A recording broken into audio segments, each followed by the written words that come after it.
इश्क मुर्शद में आप देखेंगे कि अब शिब्रा के बाप की मौत के बाद शिब्रा को बहुत ही बड़ा सदमा लगता है और वो अपनी माँ के घर होती है, मगर अब शमीर को भी शिब्रा की कोई परवाह नहीं होती और शिब्रा यही सब कुछ देखती है तो उसे बहुत ज़्यादा पछतावा होता है और वो अपनी माँ से कहती है कि मैंने तो गलती कर दी शमीर से शादी करके। मैं नहीं जानती थी कि मुझे इतनी बड़ी कीमत चुकानी पड़ेगी इन सब चीज़ों की। आप देखेंगे कि बहुत जल्द शमीर को पता चल चुका है कि उसका बाप और उसके चचा ने ही ये सारा काम किया है। और जब पुलिस पकड़ कर ले जाती है दाऊद अली ख़ान को तो शमीर अपने बाप से मिलने के लिए जेल में जाता है।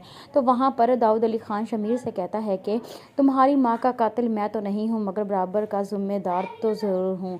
और वो बातों ही बातों में बता देता है कि उसके चचा ने ये सब काम किया है और शमीर को भी समझ आ जाती है। अब आप देखेंगे कि शमीर अब महरीन और उसके बाप को नहीं छोड़ेगा और वो अब पुलिस को बता देगा सारी हकीकत और पूरे मीडिया के सामने भी कि उसके चचा ने ही उसकी माँ का ज़ुबैदा का कत्ल किया था और शमीर के बाप का कत्ल भी इन्होंने ही करवाया है। आप देखेंगे कि फिर शमीर पुलिस को गिरफ्तारी दे देगा अपने चचा और महरीन की। और जब शिब्रा को पता चलेगा कि शमीर ने ही अब अपने चचा और अपने बाप को गिरफ्तार करवा दिया है तो फिर शिब्रा को थोड़ा सा सुकून मिलेगा कि शमीर ने शायद उसके लिए कुछ किया है। मगर शिब्रा फिर भी शमीर से कहेगी कि अब वो उसकी ज़िंदगी में दोबारा से नहीं आना चाहती, जो उसके साथ हो चुका है वही काफ़ी है उसके लिए। मगर शिब्रा की माँ शिब्रा को समझाती है कि शमीर का इन सब बातों में कोई कसूर नहीं है बेटा, तुम उसे माफ़ कर दो और उसकी कोई गलती नहीं है। ये सब जो भी हुआ है ये दाऊद अली ख़ान और उसके चचा ने ही मिलकर किया है।